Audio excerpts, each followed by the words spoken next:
Alright, this video is a breakdown in response to the r/bowling, your post on r/bowling for form check. Big things here. You're tall as shit, dude. Holy crap. Um, so especially for tall people, especially for tall two-handers, you really have to learn how to get low. And honestly, you have a huge advantage because of the length of your arms, because of the length of your upper body, and too many tall two-handers do not take advantage of that. Now, you said in your post, I know my elbow being out is bad. Not necessarily. It's You actually do want to have some bend in your elbow. So let's break this down. First off, I see this in everybody, especially two-handers, but even single-handers, and this happens as you get tired. But look at your shoulders, right? Your shoulders aren't as slanted as most people's, but you definitely got a slant. And with the bowling ball, you've already got forces pulling you down in this way, right? So in pretty much every sport, if for a balanced position, you want a balanced position, and for that, you want your ankles slash heels to be in line with your waist, and you want that to be in line with your head, right? But here, your your waist is your head's not lined up with everything. It's pushed off to the side. So what that's gonna do is that's gonna start you off at a it's gonna start you off at a disadvantage for the rest of your shot, because for the rest of your shot you're gonna be fighting that initial force this way, and stuff's gonna add up and stack up and continue to pull you this way, pull you off balance, pull your shot off. You're gonna have consistency issues. So get up to that line, relax, shake out your shoulders, roll them out, and straighten them. All right. Then what I want you to do, look how straight your legs are. Your knees are locked. So after you straighten your shoulders, I want you to then just sit down a little bit, bend those knees, relax into a comfortable, casually bent. Knees aren't that high up. Just bend those knees a bit. Get everything ready and limber to move. Okay. Ball position, that's fine. Yeah, let's keep going. So the biggest thing with your elbow isn't that it's bent up, it's that it's bent in behind you. So what do you take? You take, man, everybody today has been a 5-step approach. You're a 5-step to, shit, I can't count. 1, 2, 3. Oh, I can't count. 1, 2, 3, 4. You're a 4-step, huh? Oh, you're a co-hop. Interesting. All right, so yeah, I mean, look at this. Look at your whole upper body just start leaning to right. Bang, you're already off balance. So first step, boom, that's fine. Actually, no, I don't really like your first step because that's what it is. Okay, you're pushing. Yeah, okay. So your first step is actually in. That's a big no. You're stepping in like this. You do not want to do that, because what you want to do is you want to move your body around the ball. That way the ball can come back straight and swing straight back, swing straight forward. So what you need to do is your first step needs to be straightforward, right?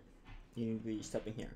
Your second step is going to step around and in. That way, you know, your left leg is there, your right leg is there. This is getting a little hectic, but it's, your left leg's there, your right leg's there. That way, this opens up everything for your ball to just swing straight back, straight forward. Because look at your ball right now. Your ball, you have to pull your ball straight through your your right butt cheek if you want to swing that straight back.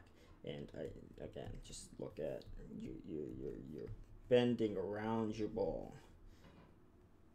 All right, so let's look at the second step. So yeah, you got this backwards. This step needs to be in, and you can really see it here. If this leg was here, there was nothing stopping your ball from going straight back, straight forward, right? And then again, this lean has to go. Keep those shoulders nice and level.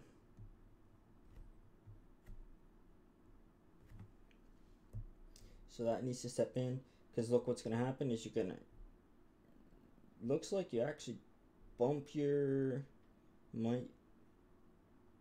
looks like you bump your thigh a lot. But what's going to happen is you're going to come here and your thigh's in a way. So what's going to happen is you're going to be forced to pull the ball. Oh, that's not really. Pull the ball around your body, right? And then because you have to pull the ball around your body, you're restricting everything because you're muscling everything. So then your backswing is going to be really tight and really cramped, and you're not going to get any backswing. So you're going to lose a lot of power. And again, these knees need to be bent, right? So let's watch. You pull the ball, and then this is the issue, right? It's not that your elbow is up, it's that your elbow is pointing this way, right? Your path to your ball is now like this, right? So if you have this your path like this, and you want to hit your target straight ahead, you have to hit this exact precise release point. You have to release perfectly there in order for your ball to go straight. If you release too early, your ball's going to go. If you release too late, your ball's going to go straight that way, right? So that's what's happening, and because you're muscling it, you're going to exacerbate it, and you're going to have a nightmare of consistency. I'm only analyzing one of your shots because they're pretty much all the same problems form-wise, but you can see the inconsistency across all your shots. So, bang, and it looks like you're shoving the ball forward. You just push it, see? You just yeet that thing. Bang. Right? And look how tight and restricted your arm is, right? You don't, so what, you don't got big arms. I don't have big arms either. You don't need muscle to get ball speed, right? You're tall as shit, dude. Let that arm hang down. Let that arm relax and get that full, nice swing, right? You'll get so much more speed and so much more power out of it. It's also going to give you more hook. I'm bending the elbow. I feel like I skipped a thing, so we'll go back. But yeah, let's look at how far your ball drops. That's got to be like a foot and change that the ball just drops and it just slams into the ground. How many times does it bounce?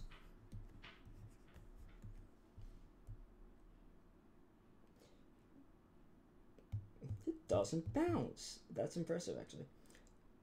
You got to get that release point lower, though.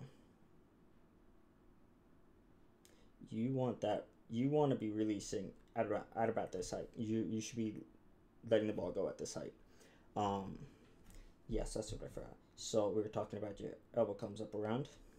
You fix this up we were talking about before. You keep that elbow up here, because this dictates the direction of your shot.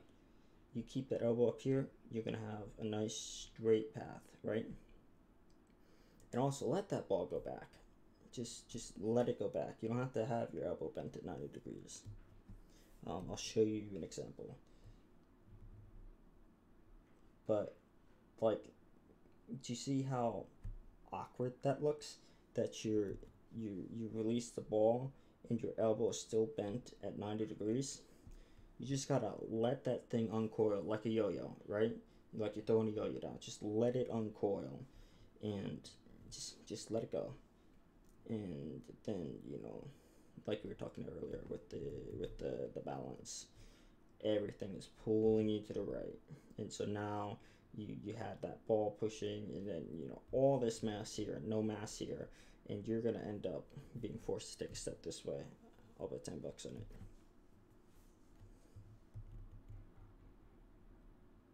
Yep.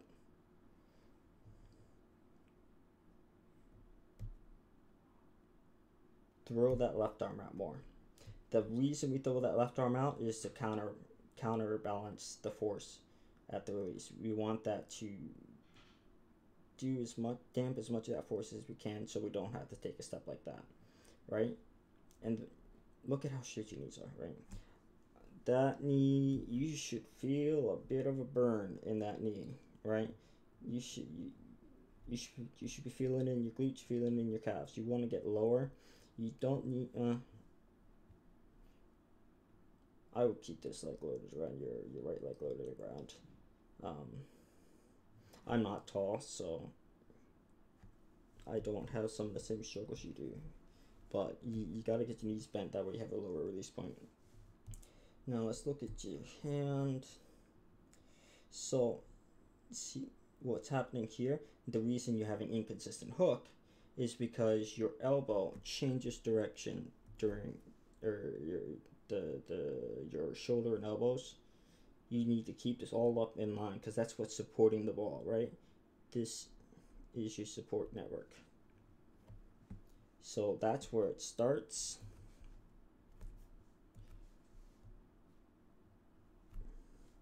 And then you keep pulling it, and let's give you one.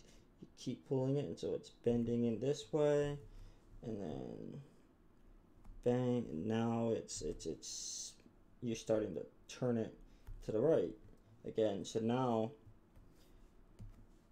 everything's, so you get straight at the end, but you sacrifice everything you need for good hook, right? For good hook, you actually want your hand to be rolling off this way, right? But because you're unbending this way, it's just conservation of energy. You want the hook like this, but if you're giving it a motion like this, you're canceling out a huge, let's draw more reasons. So like this is your canceling out all of this, right? So you need to keep that shoulder in line and straight. And yeah, I said release it, let it uncoil. Now the thing that hurts me the most in this is the plant step. Oh my gosh. Every time I see a two-hander plant this hard, it just hurts my knees.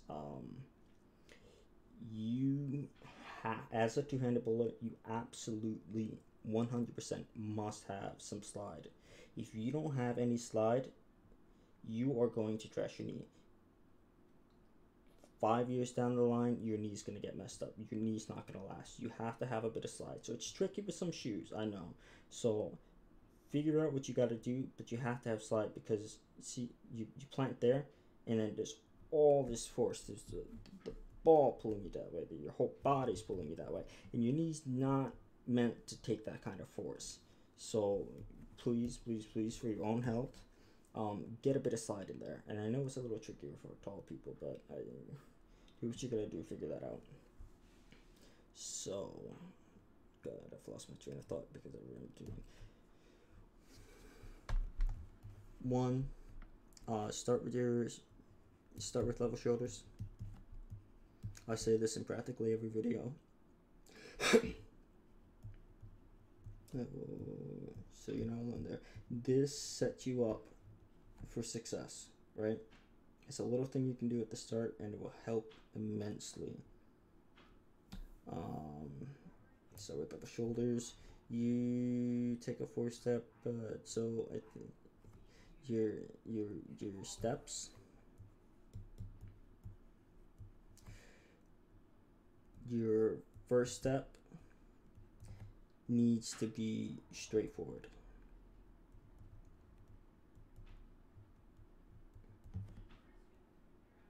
Your second step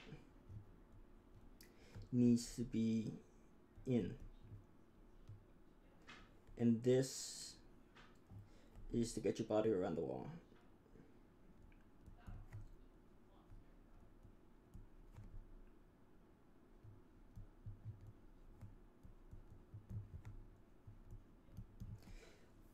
these two things combined will help. Will these three things? I gotta add one more. Your elbow and your shoulder and your wrist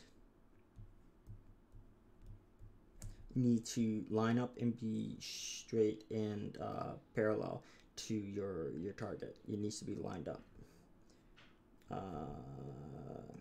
Elbow. I'm gonna write support. I'm gonna write lined up. Need to line up.